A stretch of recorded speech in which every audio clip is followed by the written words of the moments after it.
السلام عليكم ورحمة الله وبركاته. عاملين ايه الاخبار؟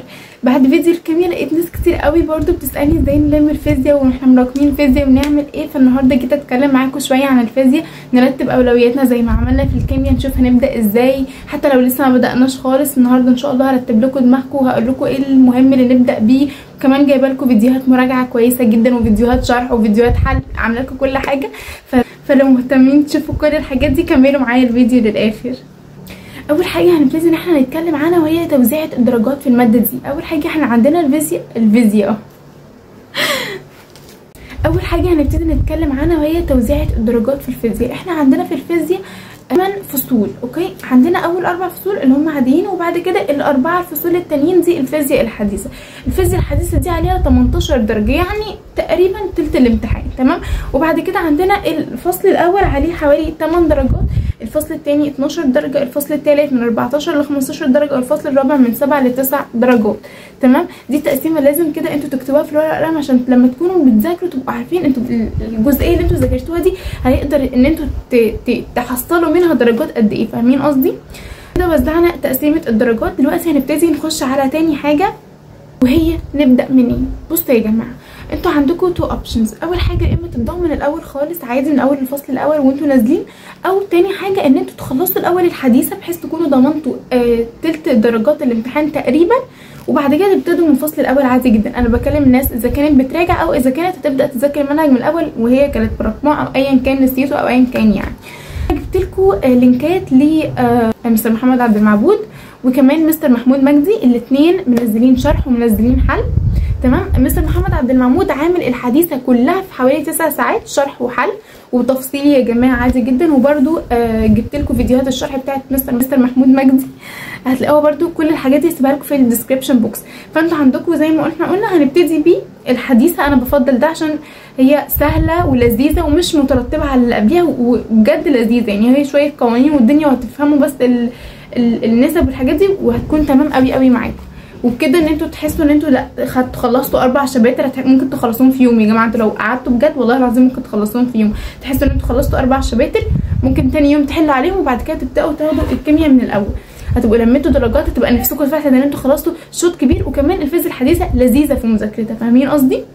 بعد الفيزياء الحديثه لما احنا خلصناها هنبتدي ناخد بقى الفصول من اولها عادي، من اول الفصل الاول والثاني والثالث والرابع زي ما احنا نازلين عادي جدا.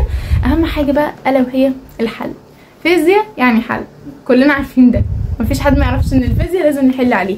المهم ان احنا نحل على كل جزئيه بناخدها ونربط الدنيا ببعض.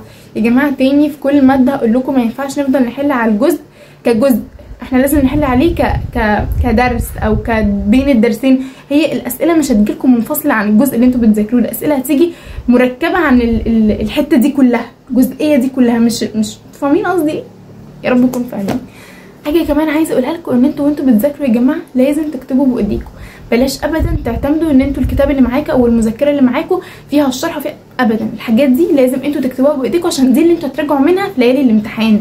ليالي الامتحان انتوا مش هتبقوا فاضيين ان انتوا تبصوا مش هتبقوا فاضيين ان انتوا تفتحوا فيديوهات تشوفوا شرح من الاول، مش هتبقوا فاضيين ان انتوا تفتحوا كتاب تشوفوا الشرح.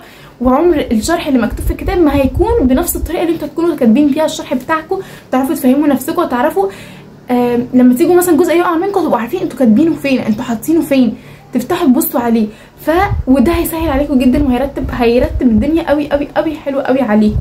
فارجوكم يا جماعه وانتوا بتذاكروا زي ما قلت لكم تذاكروا بايديكم، تعملوا ملخصات بايديكم، تكتبوا النظريات بايديكم، الرسومات والحاجات دي، كل الحاجات دي يا جماعه تكون بايديكم بجد هتسهل عليكم كل حاجه. احنا خلصنا الحديثه تمام، بنلخصها بايدينا بنكتب بايدينا كل حاجه، وبعد كده دخلنا يوم عليها حل، وبعد كده ابتدوا في الفيزياء زي ما انتوا عايزين من اول الفصل الاول، تمام. زي ما احنا قلنا لازم نكتب بايدينا كل حاجه. تاني حاجه لازم نحل كتير يا جماعه، حلوا كتير على قد ما تقدروا. والناس بقى اللي كان في كذا حد بيقول لي انا مش عارف احل ازاي، او انا مش عارفه احل ازاي، انا مذاكره بس مش عارفه اجمع المعلومه ازاي او ابدا السؤال ازاي، حاسه ان انا مش عارفه احل. يا جماعه ده علشان هو الاسئله مش هتجيلنا مباشره، مش هتشوفي السؤال تحس ان لا تمام، هيبقى في كده ويبقى في كده. بس الاكتريه اللي هو انت شايفه السؤال مش عارفه تبداي منين، مش عارفه ده مثلا من جزء ايه، ده من فصل ايه، انتوا فاهمين قصدي؟ ده فايده ان احنا نحل دلوقتي كتير جدا. لو مش عارفين دلوقتي لازم نعمل ايه؟ نتفرج على الماستر وهو بيحل قدامنا. زي مثلا انتوا مع مستر محمد عبد المعبود تشوفوا هو بيحل ازاي، اول ما بيقرا السؤال بيطلع ايه منه عشان يبدا يرتب دماغه ويفهم هو هيحل على ايه. لازم يا جماعه تعملوا كده علشان تفهموا انتوا هتحلوا ازاي، فاهميني؟ ايا كان بقى مع مستر مين. كمان في اوريدي هحط لكم برده في الديسكريبشن بوكس الكتب محلوله، مثلا كتاب الامتحان محلول، فهتبتدوا تشوفوا المستر ايا كان اللي هو مين وهو بيحل بيعمل ايه، بيقرا السؤال بيطلع منه ايه عشان يعرف يحله. فاهمين قصدي؟ لازم تبتدوا تعملوا كده عشان ما تتفاجئوش في الامتحان وتكونوا متعودين على الاسئله عادي وعلى نظام الاسئله وكل حاجه، وتبتدوا تفكروا تبداوا حل منين. فاهمين؟ ده طبيعي يا جماعه والله العظيم. انا عارفه ان انتوا ساعات كده بيجوا اسئله قدامكم انتوا قاعدين عاملين كده والسؤال بيبقى ليه رهبه كده، بس والله العظيم كل ده مع الوقت والحل الكتير هيختفي تماما. احنا عايزينه يختفي دلوقتي عشان لما نكون في الامتحان نكون 100 100. نصيحه كمان عايزه اقول لكم عليها، وهي وانتوا بتحلوا يا جماعه المساله او السؤال اللي انتوا تحسوا ان هو غريب، اللي تحسوا ان هو كرر فكرته كتير، اللي انت ما كنتيش عارفه هو بيبدا منين مثلا، خلي برضو في الكشكول بتاعك اللي انت بتكتبي فيه في ظهره او في نفسه او في كشكول تاني كل الاسئله اللي انت حاسه ان هي عجبتك، ان هي بجد عجبتك، كنت مثلا ما كنتش فاهمه بتتحل ازاي، بعد كده طريقه حلها عجبتك، فكره حلها عجبتك، اكتبيها. اكتبي السؤال واكتبي الحل. ليه؟ عشان هترجعي له بعدين، هتلاقي سؤال شبهه، هتحسي ان انت عايزه تراجعي الحاجات المهمه فهترجعي له. فدي كلها والله العظيم يا جماعه حاجات مهمه جدا، ان انتوا تكتبوا الشرح بايديكم وتلخصوا بايديكم، وان انتوا تحلوا كتير وتتفرجوا على المستر قدامكم بيحل عشان تفهموا تعملوا ايه. تمام؟ وتالت حاجه تكتبوا الافكار اللي انتوا شايفين هي بجد كويسه او ان هي بتتكرر كتير، فاهميني؟ ده بجد هيفيدكم جدا.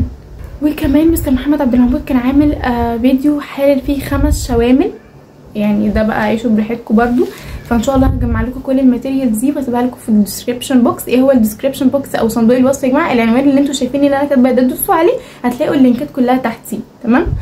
وبالتوفيق ان شاء الله، ربنا يوفقكم. مش هيطول عليكم الفيديو اكتر من كده. لو احتجتوا اي حاجه اكتبوا لي في الكومنتس، انا برد عليكم كلكم زي ما انتوا شايفين. ان شاء الله بالتوفيق. باي باي.